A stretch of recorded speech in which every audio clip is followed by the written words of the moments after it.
bonjour. Vous êtes le directeur général du CETIM, le Centre technique des industries mécaniques, et vous avez participé à une initiative lancée par le gouvernement, je crois, en 2018, dont le but est d'accompagner les industriels français vers cette fameuse transition digitale et écologique.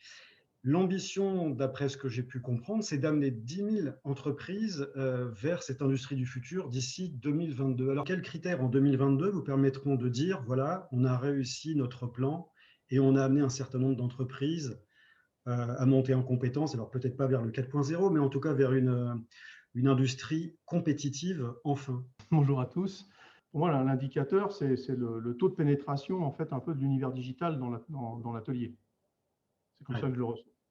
On le mesure, d'ailleurs, on essaye de mesurer ça dans nos accompagnements puisqu'on a mis en place un indicateur de maturité technologique. C'est-à-dire qu'on essaie de mesurer l'état, la maturité technologique à l'entrée des accompagnements et à la sortie.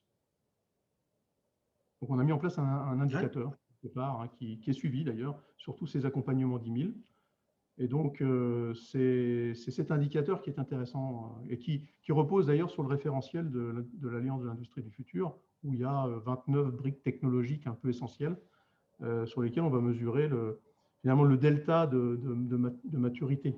Et ce qui reste à faire. D'accord. Ce qui reste à faire. Ça, c'est un indicateur assez précis. Et c'est d'ailleurs de cet indicateur qu'on tire aujourd'hui le constat qu'on est plutôt dans actuellement une remise à niveau, et pas encore complètement dans le 4.0. Donc voilà, donc on est, pour répondre à votre question, au CETIM, sur cette spécialisation, et c'est là où on a une valeur ajoutée, je dirais en phase finale de ces accompagnements, pour rendre les projets qui ont peut-être été étudiés, diagnostiqués en termes de stratégie, etc. C'est-à-dire, bon, c'est bien d'avoir des projets, d'avoir une feuille de route technologique, une feuille de route stratégique, mais faut-il encore que ces projets soient transformés en réussite industrielle? Et le pas n'est pas si trivial, effectivement, quand on a un peu de bouteille. Il reste beaucoup de travail à faire. Et justement, à propos de travail à faire, c'est quoi la prochaine étape factuellement pour le CETIM dans les jours qui viennent? C'est justement la mise en place de ces centres d'accélération. Donc, nous avons déposé des projets dans le cadre des appels à projets de l'État pour mettre en place des centres d'accélération. On a des projets sur 4 régions. Et en fait, c'est un projet de réseau de centres d'accélération.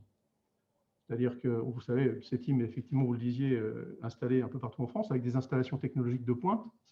L'idée, c'est d'avoir accès à toutes ces installations technologiques à quelques points du territoire que l'on soit, avec effectivement la mise en réseau de ces moyens, l'accès en mode distant et virtualisé de ces moyens technologiques, parce que l'industrie du futur, c'est beaucoup de technologie.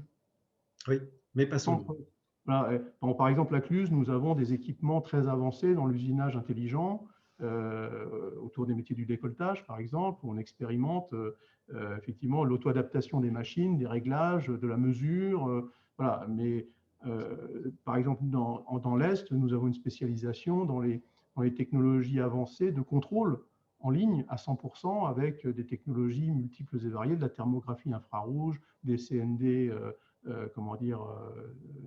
d'autres natures technologiques. Il y a des choix à faire. On ne va pas dupliquer partout en France toutes ces technologies, la robotique, la cobotique et d'autres aspects. Donc, en fait, le concept qu'on est en train de mettre en place, c'est un concept de réseau, où chaque chef d'entreprise, chaque entreprise pourra aller à un point du réseau.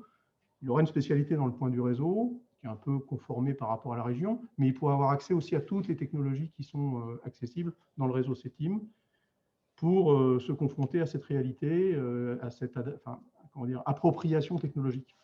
Et avoir finalement une montée en compétences qui correspond précisément à ses besoins du moment. C'est ça. Donc ça, c'est un projet. Et puis, l'autre projet, c'est sans doute, si je veux donner un éclairage complètement, vous en avez parlé un peu tout à l'heure, c'est de regarder de façon concomitante à la fois l'industrie du futur et la transition environnementale comme étant les deux faces d'une même pièce. Parce qu'effectivement, aujourd'hui, quand on crée de la technologie dite 4.0, on peut la créer on peut la créer aussi pour qu'elle agisse sur la transition environnementale. Je parlais des contrôles en ligne, par exemple. La thermographie infrarouge, on a fait des démonstrateurs, il y a eu un peu de science et puis du développement technologique pour remplacer le ressuage, pour remplacer effectivement des contrôles qui sont des contrôles, pas très friendly environnementalement parlant. Ouais, Donc, ouais. voilà, donc, on voit bien que, et là, ça fait partie des projets du CETIM que d'associer les deux visions, à la fois technologique, industrie du futur, et transition environnementale.